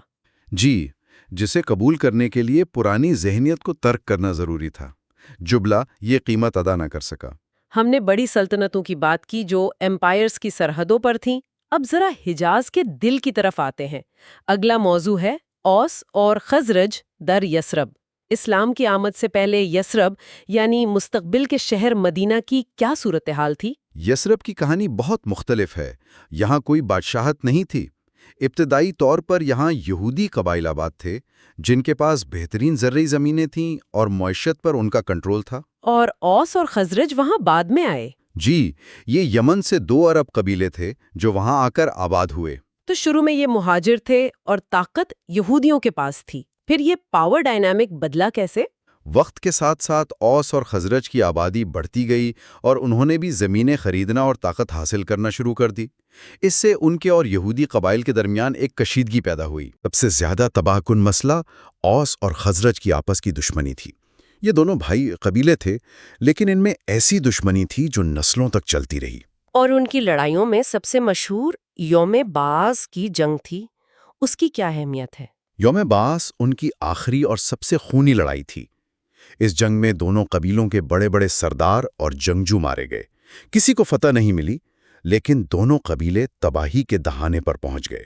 مطلب وہ لڑ لڑ کر تھک چکے تھے۔ جی بالکل، ان کے بہترین لوگ مارے جا چکے تھے اور ان میں مزید لڑنے کی ہمت نہیں تھی۔ تو شاید یہی وہ پس منظر تھا جس کی وجہ سے انہوں نے اسلام کو اتنی جلدی قبول کیا۔ وہ اس مسلسل خون ریزی سے تنگ آ چکے تھے اور کسی ایسے نظام کی تلاش میں تھے جو ان کے درمیان صلح کروا سکے۔ بالکل، جب نبی اکرم صلی اللہ علیہ وسلم نے انہیں امن، اتحاد اور ایک خدا کا پیغام دیا تو وہ ایک ایسی زمین پر گرا جو پہلے سے ہی تیار تھی۔ وہ سمجھ گئے کہ یہی وہ راستہ ہے جو انہیں اس تباہی سے نکال سکتا ہے۔ اب آتے ہیں حکومت عدنان پر۔ یہ تو تقریباً تمام شمالی عرب قبائل کا سلسلہ نسب ہے۔ جی، عدنان کو شمالی عرب کے قبائل کا جد امجد مانا جاتا ہے۔ ان کا نسب حضرت اسماعیل علیہ السلام تک پہنچانے میں تاریخ دانوں میں اختلاف ہے، لیکن عدنان سے آگے کے نسب پر زیادہ تر متفق ہیں۔ ان کے حوالے سے ذرائع میں ایک بہت دلچسپ روایت نزار بن ماد بن عدنان کی ملتی ہے، جس نے مرنے سے پہلے اپنی جائیداد اپنے 4 بیٹوں میں تقسیم کی۔ یہ تقسیم بڑی علامتی تھی۔ جی، یہ بہت مشہور ہے۔ اس نے اپنے سب سے بڑے بیٹے مظہر کو اپنا سرخ خیمہ دیا، اور کہا جاتا ہے اسی وجہ سے اس کی اولاد کو مظہر حمراء یعنی سرخ مظہر کہا جاتا ہے، جس میں سے بعد میں قریش کا قبیلہ نکلا۔ اچھا۔ دوسرے بیٹے ربیہ کو اس نے گھوڑے اور کالا خیمہ دیا، تیسرے بیٹے انمار کو ایک دھاری دار چادر، اور چوتھے بیٹے ایاد کو ایک غلام اور کچھ مال دیا۔ یہ چیزیں بعد میں ان قبائل کی پہچان بن گئیں، اور ربیہ کی نسل سے 2 مشہور بھائی قبیلے نکلے، بکر اور تغلب۔ ان کے درمیان جنگ بسوس کے نام سے ایک ایسی لڑائی ہوئی جو عرب تاریخ کی سب سے طویل جنگوں میں سے ایک ہے۔ 40 سال کی جنگ؟ جی، 40 سال۔ اتنی لمبی جنگ کی وجہ کیا تھی؟ وجہ اتنی معمولی تھی کہ آج کے دور میں یقین کرنا مشکل ہے۔ قبیلہ تغلب کا سردار تھا کلیب، جو اپنی طاقت اور تکبر میں بہت مشہور تھا۔ اس نے اپنی چرابہ مخصوص کر رکھی تھی، اور اعلان کر رکھا تھا کہ اس کی اجازت کے بغیر کوئی جانور وہاں داخل نہیں ہو سکتا۔ جی، ایک دن بسوس نامی ایک بوڑھی عورت کی اونٹنی غلطی سے اس کی کراگاہ میں گھس گئی۔ یہ عورت کلیب کے سالے جساس کی پناہ میں تھی۔ کلیب نے غصے میں آ کر اونٹنی کو تیر مار کر ہلاک کر دیا۔ بسوس نے اپنی بے عزتی پر دہائی دی تو جساس، جو قبیلہ بکر سے تھا، اپنی غیرت میں آ گیا۔ یعنی اپنی پناہ میں آئی ہوئی ایک عورت کے اونٹنی کا قتل اس کے لیے اپنی بے عزتی تھی۔ بالکل، یہ قبائلی غیرت اور پناہ کے اصولوں کا معاملہ تھا۔ جساس نے غصے میں آ کر اپنے بہنوئی یعنی عرب کے سب سے طاقتور سردار کلیب کو قتل کر دیا۔ اور بس اس ایک قتل نے؟ اس ایک قتل نے 2 بھائی قبیلوں بکر اور تغلب کے درمیان 40 سالہ جنگ کی آگ بھڑکا دی۔ اس جنگ میں ہزاروں لوگ مارے گئے، اور اس کے قصے اور شاعری آج تک عربی ادب کا حصہ ہیں۔ یہ واقعہ اس دور کی عرب نفسیات کی بہترین مثال ہے کہ کس طرح عزت، غیرت اور بدلے کا تصور ان کی زندگی کے ہر پہلو پر حاوی تھا۔ اگر قدیم عرب کا پاور سٹرکچر سمجھنا ہو کہ کون کس کا اتحادی تھا، کون دشمن تھا، اور اصل طاقت کس کے ہاتھ میں تھی، جی، تو اس کا جواب آپ کو صرف جغرافیائی نقشوں میں نہیں بلکہ شجرہ نسب یعنی فیملی ٹریز میں ملے گا۔ بالکل۔ یہ نسب نامے صرف رشتے نہیں بتاتے، بلکہ یہ اس دور کی سیاست، معاشرت اور تاریخ کا پورا ڈی این اے ہے۔ تو آج ہم ابن خلدون کی تاریخ کو سامنے رکھ کر اسی پیچیدہ نقشے کو سمجھنے کی کوشش کر رہے ہیں۔ بالکل، یہ ایک طرح سے قدیم عرب کا پولیٹیکل اینڈ سوشل میپ ہے۔ ابن خلدون ہمیں بتاتے ہیں کہ صرف یہ جاننا کافی نہیں کہ کون کس کا بیٹا تھا، بلکہ یہ سمجھنا ضروری ہے کہ اس نسب نے ان قبائل کی قسمت کیسے لکھی۔ اچھا، کون کہاں آباد ہوا، کس نے سلطنتیں بنائیں، اور کون تاریخ کے دھارے میں گم ہو گیا۔ تو چلیں اس کہانی کے ایک بہت اہم کردار بنو نزار سے شروع کرتے ہیں۔ بنو نزار جو کہ بنو عدنان کی نسل سے ہیں، ان میں سے ایک قبیلہ تھا مدر، اور مدر کا نام آتے ہی حجاز اور خاص طور پر مکہ کا تصور ذہن میں آتا ہے۔ لگتا ہے یہ اس علاقے کے مین پلیئرز تھے۔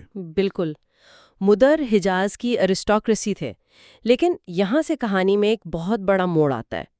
مدر سے آگے 2 بڑی شاخیں نکلتی ہیں، ایک الیاس اور دوسری قیس اعلان۔ اچھا، اور ان دونوں شاخوں کی تقدیر، ان کا کردار اور ان کی تاریخ ایک دوسرے سے بالکل مختلف ہے۔ ایک طرح سے یہ قدیم عرب کے 2 الگ الگ راستے تھے۔ کیسے؟ مطلب الیاس کی اولاد کا کیا تھا؟ الیاس کی اولاد، جنہیں ان کی والدہ خندف کے نام سے بھی جانا جاتا ہے، وہ زیادہ تر مکہ کے ارد گرد مرکوز رہیں۔ ان کی طاقت کا مرکز ایک شہر تھا۔ اور قیس اعلان، ان کی کہانی کیا تھی؟ قیس اعلان کی کہانی ایکسپینشن کی ہے، پھیلاؤ کی۔ یہ وہ قبائل تھے جو نجد کے وسیع میدانوں سے لے کر شام اور شمالی افریقہ تک پھیل گئے۔ اچھا، ان میں بنو سلیم، حوازن اور غطفان جیسے بڑے اور جنگجو قبیلے شامل تھے۔ اگر الیاس کی اولاد شہری سیاست کے ماہر تھے تو قیس اعلان کھلے میدانوں کے بادشاہ تھے۔ چلیں پھر غطفان کی بات کرتے ہیں۔ ان کا نام جب بھی تاریخ میں آتا ہے اکثر جنگ اور لڑائی کے حوالے سے آتا ہے، خاص طور پہ وہ داہس اور غبرا والی مشہور جنگ۔ کیا یہ قبیلہ باقیوں سے کچھ زیادہ ہی جنگجو تھا یا یہ اس دور کا معمول تھا؟ یہ بہت اچھا سوال ہے۔ غطفان کی شہرت واقعی جنگجوؤں کی تھی، لیکن داہس اور غبرا کی کہانی ہمیں صرف ان کے بارے میں نہیں بلکہ اس پورے دور کی نفسیات کے بارے میں بتاتی۔ جی بالکل، یہ جنگ ایک گھوڑے کی ریس پر ہوئے جھگڑے سے شروع ہوئی تھی اور 40 سال تک چلتی رہی۔ 40 سال ایک گھوڑے کی وجہ سے؟ یہ تو ناقابل یقین لگتا ہے۔ یہی اس دور کی حقیقت تھی۔ یہ جنگ گھوڑے پر نہیں بلکہ عزت اور انا کے سوال پر لڑی گئی۔ صحیح۔ اس سے پتہ چلتا ہے کہ ایک چھوٹے سے واقعے سے قبائلی انا کو کیسی ٹھیس پہنچ سکتی تھی کہ نسلیں اس کی قیمت چکاتی تھیں۔ غطفان کی ایک شاخ بنو ابس، جس سے مشہور شاعر انترا بن شداد کا تعلق تھا، اس جنگ کا مرکزی کردار تھی۔ اچھا، انترا کا تعلق اسی قبیلے سے تھا؟ جی، اور اسی قبیلے سے اسلام کے ابتدائی دور میں ایک بہت اہم صحابی حذیفہ بن الیمان بھی تھے۔ اور غطفان کی دوسری شاخوں کا کیا کردار رہا؟ بنو زبیان کا بھی ذکر ملتا ہے۔ جی، بنو زبیان سے آگے بنو فزارہ کا قبیلہ نکلا۔ ان کے سردار انیا بن حسن ایک دلچسپ کردار تھے۔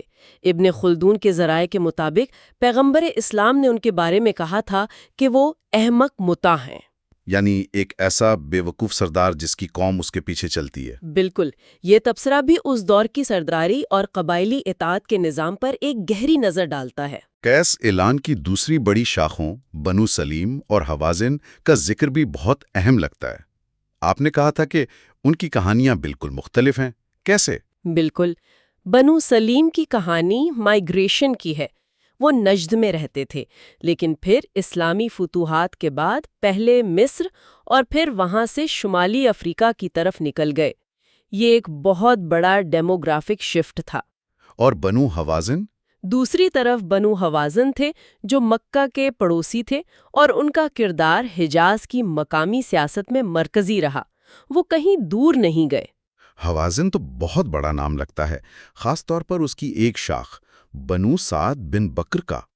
یہ وہی قبیلہ ہے جہاں پیغمبر اسلام نے اپنا بچپن گزارا تھا۔ جی ہاں، یہ تعلق بہت گہرا تھا، اسی لیے بنو سعد کو عرب میں ایک خاص احترام کی نظر سے دیکھا جاتا تھا۔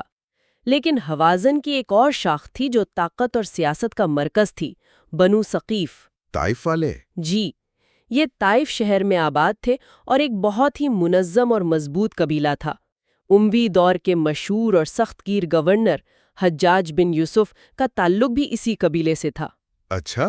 طائف صرف ایک شہر نہیں تھا بلکہ ایک ثقافتی مرکز بھی تھا۔ یہیں پر سوق عکاظ یعنی عکاظ کا میلہ لگتا تھا۔ سوق عکاظ؟ یہ صرف ایک بازار تو نہیں ہوگا؟ بالکل نہیں، یہ قدیم عرب کا سالانہ کلچرل فیسٹیول، اکنامک سمٹ اور لٹریری کمپٹیشن سب کچھ ایک جگہ پر تھا۔ اچھا۔ پورے عرب سے شاعر یہاں آ کر اپنا کلام سناتے تھے، تاجر سودے کرتے تھے اور قبائلی سردار سیاسی اتحاد بناتے تھے۔ جس کا طائف پر کنٹرول تھا، اس کا پورے حجاز کی معیشت اور ثقافت پر گہرا اثر تھا۔ حوازن میں سے ایک اور بڑا نام بنو عامر بن ساسا کا بھی ہے، ان کی کیا خاص بات تھی؟ بنو عامر بن ساسا کو آپ حوازن کا ایمپائر بلڈنگ بازو کہہ سکتے ہیں۔ اچھا، ایمپائر بلڈنگ؟ جی، ان کی شاخوں نے صرف عرب میں ہی نہیں بلکہ باہر بھی حکومتیں قائم کیں۔ ان میں سب سے مشہور بنو ہلال تھے۔ وہ پہلے نجد میں تھے، پھر مصر گئے اور وہاں سے شمالی افریقہ چلے گئے، جہاں انہوں نے ایک وسیع علاقے پر اپنا تسلط قائم کیا۔ تو یہ صرف خانہ بدوشوں کی نقل مکانی نہیں تھی، یہ باقاعدہ ایک سیاسی اور فوجی قوت کی ہجرت تھی۔ یقیناً، اسی طرح ان کی دوسری شاخ بنو کلاب بن ربیہ شام کی طرف گئی اور وہاں حلب اور اس کے ارد گرد کے علاقوں پر حکومت کی۔ اس قبیلے سے عربی شاعری کے سب سے بڑے ناموں میں سے ایک لبید بن ربیہ بھی تھے۔ صحیح۔ تو آپ دیکھیں، قیس اعلان کی اولاد جنگ، ہجرت اور سلطنت سازی کی ایک بھرپور تاریخ رکھتی ہے۔ تو ہم نے قیس اعلان کی بات کی جو پورے عرب میں پھیلے ہوئے تھے، لیکن مدر کی جو دوسری شاخ تھی الیاس کی اولاد، ان کی حکمت عملی بالکل مختلف نظر آتی ہے۔ جی، وہ پھیلے نہیں بلکہ ایک ہی جگہ یعنی مکہ کے ارد گرد اپنی طاقت کو مضبوط کرتے رہے اور وہیں سے پورے عرب پر اپنا اثر قائم کیا۔ جی، اور یہی وہ شاخ ہے جس سے قریش کا قبیلہ نکلا، جس نے نہ صرف عرب بلکہ پوری دنیا کی تاریخ کا رخ بدل دیا۔ الیاس کی اولاد یعنی بنو خندف میں تمیم، حذیل، اسد جیسے بڑے قبائل تھے، لیکن 2 قبیلے مکہ کی تاریخ کے لیے سب سے اہم ثابت ہوئے، خزاع اور قریش۔ خزاع کا نام قریش سے پہلے آتا ہے۔ ان کا مکہ میں کیا کردار تھا؟ قبیلہ خزاع قریش سے پہلے مکہ اور بیت اللہ کے متولی یعنی کسٹوڈینز تھے۔ خانہ کعبہ کی ذمہ داری، جو کہ پورے عرب میں سب سے بڑا اعزاز تھا، ایک طویل عرصے تک ان کے پاس رہی۔ وہ مکے کے حاکم تھے؟ جی، قریش اس وقت مکہ کے اطراف میں بکھرے ہوئے تھے، شہر کے اندر ان کا کوئی خاص کنٹرول نہیں تھا۔ تو پھر قریش نے یہ کنٹرول حاصل کیسے کیا؟ یہ اقتدار کی منتقلی کیسے ہوئی؟ یہاں سے کہانی کا سب سے دلچسپ حصہ شروع ہوتا ہے۔ الیاس کے بیٹے مدرکہ کی نسل سے بنو کنانہ کا قبیلہ نکلا، اور اسی کنانہ کی ایک شاخ نضر بن کنانہ کی اولاد تھیں، جنہیں قریش کہا گیا۔ قریش نام کی بھی کوئی خاص وجہ ہوگی، یہ صرف ایک نام تو نہیں لگتا۔ اس پر مختلف روایات ہیں۔ ایک کہتی ہے کہ یہ تقرشش سے نکلا ہے، جس کا مطلب ہے تجارت اور کاروبار کرنا، جو ان کا بنیادی پیشہ تھا۔ اچھا۔ لیکن ایک زیادہ دلچسپ روایت یہ ہے کہ قریش سمندر کے ایک بہت بڑے جانور یا شارک کو کہتے ہیں، جو باقی تمام مچھلیوں پر غالب آ جاتی ہے۔ اچھا۔ چونکہ اس قبیلے نے باقی تمام قبائل پر اپنا غلبہ قائم کر لیا، اس لیے انہیں قریش کہا جانے لگا۔ یہ نام خود ان کے ایمبیشن کو ظاہر کرتا ہے۔ قریش تو ایک قبیلہ تھا، لیکن اس کے اندر بھی تو بہت سی شاخیں اور خاندان ہوں گے، جیسے بنو مخزوم، بنو عدیق۔ جی ہاں، قریش دراصل بہت سے کلینز کا ایک اتحاد تھا۔ بنو مخزوم سے خالد بن ولید اور ابو جہل جیسے بڑے سردار تھے، بنو عدی سے عمر بن خطاب، بنو تیم سے ابو بکر صدیق، اور بنو زہرہ سے پیغمبر اسلام کی والدہ آمنہ تھیں۔ صحیح، یہ سب طاقتور خاندان تھے، لیکن قریش بکھرے ہوئے تھے۔ انہیں ایک شہری قوت بنانے کا سہرا ایک شخص کے سر جاتا ہے، قصی بن کلاب۔ یعنی قصی بن کلاب صرف ایک سردار نہیں، بلکہ ایک طرح سے سٹی بلڈر یا ریاست کے بانی تھے۔ ان سے پہلے مکہ اتنا منظم نہیں تھا۔ بالکل، یہ ایک بہت بڑا شفٹ تھا۔ خانہ بدوش قبائلی نظام سے ایک شہری، تجارتی اور سیاسی مرکز بننے کا سفر قصی سے شروع ہوتا ہے۔ اچھا۔ ان کی اپنی کہانی بھی بہت دلچسپ ہے۔ وہ بچپن میں اپنی والدہ کے ساتھ شام میں پلے بڑھے، لیکن جوان ہو کر مکہ واپس آئے۔ انہوں نے طاقت کا استعمال کم اور حکمت عملی کا زیادہ کیا۔ انہوں نے خزاع کے سردار کی بیٹی سے شادی کی اور اسٹریٹجک اتحاد کے ذریعے خانہ کعبہ کی تولیت حاصل کر لی۔ تو یہ ایک طرح سے پیسفل ٹیک اوور تھا؟ زیادہ تر، جی ہاں۔ انہوں نے خون خرابے کے بجائے اداروں یعنی انسٹیٹیوشنز کے ذریعے طاقت حاصل کی، جو اس دور میں ایک نئی بات تھی۔ کیا کیا انہوں نے؟ سب سے پہلا کام انہوں نے یہ کیا کہ مکہ کے اطراف میں بکھرے ہوئے قریش کے تمام خاندانوں کو مکہ شہر کے اندر لا کر آباد کیا۔ اس سے قریش ایک متحد شہری قوت بن گئے۔ اور انہوں نے دارالندوہ بھی قائم کیا تھا، وہ کیا تھا؟ دارالندوہ مکہ کا پہلا پارلیمنٹ ہاؤس یا کاؤنسل ہال تھا۔ یہ وہ جگہ تھی جہاں قریش کے تمام سردار مل کر جنگ، امن، تجارت اور دوسرے اہم معاملات پر فیصلے کرتے تھے۔ یعنی ایک سینٹرلائزڈ سسٹم۔ جی، اس سے پہلے ہر قبیلہ اپنے فیصلے خود کرتا تھا۔ قصے نے انہیں ایک مرکزی نظام دیا۔ اور حاجیوں کے لیے سقایا اور رفادہ کا انتظام بھی انہوں نے ہی شروع کیا تھا۔ یہ صرف حاجیوں کی خدمت نہیں تھی، بلکہ اس کے پیچھے بھی کوئی سیاسی مقصد تھا۔ بالکل، سقایا یعنی حاجیوں کو پانی پلانے کی ذمہ داری، اور رفادہ یعنی انہیں کھانا کھلانے کی ذمہ داری، یہ صرف خدمت نہیں تھی، یہ پاور اور انفلوئنس کا سب سے بڑا سمبل تھا۔ صحیح۔ جس کے پاس یہ ذمہ داریاں ہوتیں، پورے عرب سے آنے والے قبائل اسے ہی مکہ کا لیڈر مانتے تھے۔ یہ قدیم مکہ کی فارن پالیسی اور پبلک ریلیشنز کا سب سے بڑا ٹول تھا۔ تو قصی نے یہ تمام اعزازات قریش کے لیے مخصوص کر دیے۔ جی، اور اس طرح مکہ کی قیادت مکمل طور پر قریش کے ہاتھ میں آ گئی۔ قصی کے بعد یہ قیادت کس کے پاس گئی؟ قصی کے بعد ان کے بیٹے عبد مناف کی اولاد بہت نمایاں ہوئی۔ عبد مناف کے 4 بیٹے تھے، لیکن اصل مقابلہ 2 بیٹوں ہاشم اور عبد شمس کی اولاد میں رہا۔ یہیں سے مکہ کے 2 سب سے طاقتور اور حریف خاندانوں بنو ہاشم اور بنو امیہ کی بنیاد پڑی۔ نے والد کی وراثت کو کیسے آگے بڑھایا؟ ہاشم ایک بہترین منتظم اور تاجر تھے۔ انہوں نے سقایا اور رفادہ کی روایت کو نہ صرف جاری رکھا بلکہ اسے مزید منظم کیا۔ انہوں نے ہی قریش کے مشہور تجارتی قافلوں کا آغاز کیا جو سردیوں میں یمن اور گرمیوں میں شام جایا کرتے تھے۔ اچھا، اس سے مکہ ایک انٹرنیشنل ٹریڈ ہب بن گیا۔ بالکل۔ ہاشم کے بیٹے عبد المطلب تھے جو پیغمبر اسلام کے دادا تھے۔ عبد المطلب نے ہی زمزم کا وہ کنواں دوبارہ کھدوایا جو عرصے سے گم ہو چکا تھا، جس سے بنو ہاشم کی عزت اور وقار میں مزید اضافہ ہو گیا۔ اور دوسری طرف عبد الشمس کے اولاد یعنی بنو امیہ؟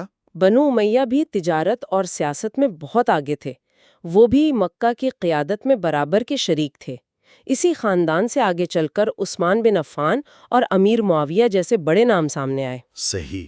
تو اسلام کی آمد سے ٹھیک پہلے مکہ کی سرداری اور طاقت انہی دو بڑے خاندانوں بنو ہاشم اور بنو امیہ کے گرد گھوم رہی تھی۔ یہ ایک پیچیدہ، مسابقتی لیکن مستحکم نظام تھا جو قصی بن قلاب نے قائم کیا تھا۔ تو ابن خلدون کے مطابق اسلام کی آمد سے پہلے عرب معاشرہ ایک طرف تو قبائلی تفاخر اور جنگوں میں گھرا ہوا تھا، لیکن دوسری طرف مکہ جیسے شہروں میں ایک منظم شہری اور تجارتی نظام بھی پنپ رہا تھا۔ جی، ابن خلدون ان کی خوبیوں کا بھی ذکر کرتی ہیں، جیسے مہمان نوازی، اپنی بات کا پاس رکھنا اور بہادری۔ یہ ان کے کردار کے مثبت پہلو تھے۔ اچھا۔ لیکن ان خوبیوں کے ساتھ ساتھ کچھ بہت سخت اور عجیب رسمیں بھی رائج تھیں۔